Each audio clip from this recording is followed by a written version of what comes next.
तिथे पण आपल्याला ते उभारतात आणि त्याला ऍक्सेस तिथल्या तिथेच आहे. म्हणून जे लोक येतील ते तोपर्यंत तिथपर्यंत जायचं आहे आम्हाला, त्या पुलापर्यंतच जायचं आहे आणि तिथूनच हे सगळ्या घोषणा करायच्या. कारण की तिथे आणखी एक असं आहे की एक रस्ता तिकडून खाली येतो जयस्तंभ चौकाकडे आणि म्हणून तो रस्ता इथून पुढे गेल्यानंतर तो सुद्धा बंद होईल.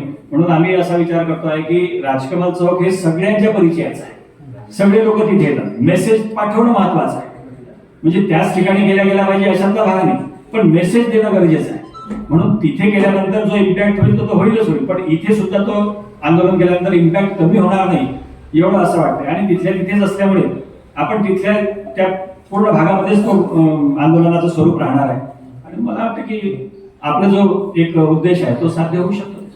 आणि सर आम्ही पार्टीच्या अंतर्गत काम करतो आहे. आज पत्रकार परिषद जी झाली त्याच्या मागचा एकमेव उद्देश होता की आपलं अमरावतीचं मॉडेल रेल्वे स्टेशन जे आहे हे कुठेतरी दुसरीकडे स्थानांतरित करण्याचा घाट घ्यायचा गेलेला आहे आणि त्याची मालिका म्हणून सुरुवातीला त्यांनी अगोदर त्या पुलावरची वाहतूक बंद केली.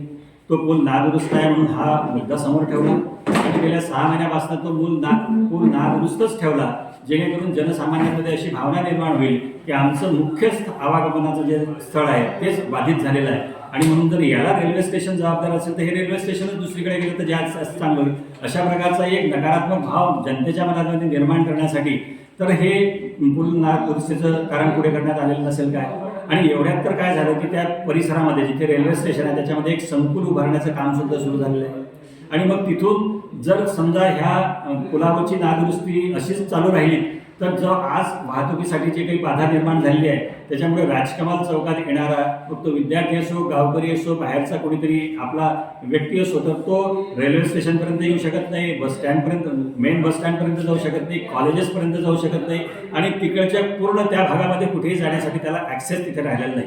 आणि म्हणून त्यासाठी हा एक अत्यंत ज्वलंत प्रश्न, तुमच्या माझ्या सगळ्यांच्या जीवाभावाचा प्रश्न असल्या कारणाने आपल्याला याला वाचा फोडणं गरजेचं आहे. आणि म्हणून विदर्भ राज्य आंदोलन समिती, जय विदर्भ पार्टी आणि सगळ्या सहयोगी संस्था ज्या आहेत, ज्या समाजामध्ये आपले हे सगळे ज्वलंत प्रश्न घेऊन काम करतायत, तर त्यांच्या माध्यमातून 11 डिसेंबरला 11 ते 3च्या दरम्यान राजकमल चौकामध्ये आम्ही धरणे आंदोलन देणार आहोत आणि हे धरणे आंदोलन तिथे जनजागृतीसाठी आहे आणि ही चळवळ लोक चळवळ व्हावी यासाठी आमचा उद्देश आहे आणि आपण सगळ्यांनी याच्यामध्ये सहभागी व्हावं एवढी आमची विनंती आहे. खासदार डॉक्टर बोंडे यांनी पत्रकार परिषदेमध्ये असं म्हटलं होतं की रस्ते जे आहे खालून राहील आणि शहराला मोकळीकता निर्माण आणि ट्रॉफिकचाही प्रॉब्लेम निघतोय अशा संदर्भात पत्रकार परिषदेमध्ये म्हटलं होतं. या संदर्भात आतापर्यंतचा जो घटनाक्रम आहे तो घटनाक्रम प्रत्येकाच्या डोळ्यासमोर आहे, त्याचे आपण सगळे साक्षी आहोत. रेल्वे पूल नादुरुस्त ठेवण्याचं कारण हे एक षडयंत्र आहे.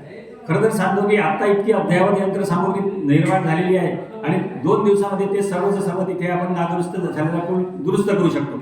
मात्र तो तिथे अशा पद्धतीने घालण्यात येत आहे की महिन्यांगंदी तिथे बाधा निर्माण केलेली आहे वाहतुकीसाठी. आणि याच्यामध्ये जर समजा इकडे संकुल सुद्धा सुरू झालेलं आहे उभारणीचं काम त्या रेल्वेच्या परिसरामध्ये, याच्यामध्ये आमचे जे खासदार आहेत डॉक्टर अनिलजी बोंडे साहेब, तर यांना माझी अशी विनंती आहे की त्यांनी जाणीवपूर्वक याच्यामध्ये लक्ष घालावं आणि जे रेल्वे स्टेशन आपला वारसा आहे त्याच्याबद्दल कुठली नकारात्मक भावना जनसामान्यांमध्ये जाऊ नये याची काळजी घ्यावी. कारण तुम्ही आमचे प्रतिनिधी आहात आणि तुम्ही जे बोलाल ते आमच्या अमरावतीसाठी ते चांगलं असावं, सकारात्मक असावं अशी आमची भावना आहे. एवढीच विनंती.